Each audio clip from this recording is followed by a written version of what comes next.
Meaning of Injun. Injun.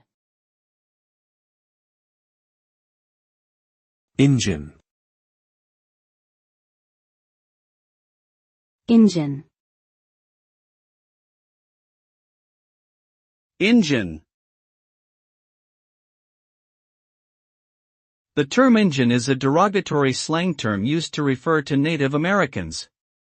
It is considered offensive and disrespectful by many people, as it perpetuates negative stereotypes and reinforces historical oppression of indigenous peoples.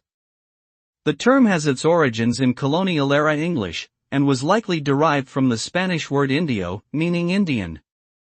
Today, it is widely recognized as a slur and its use is generally discouraged. Instead, it is recommended to use more respectful and accurate terms, such as Native American, Indigenous, or First Nations peoples.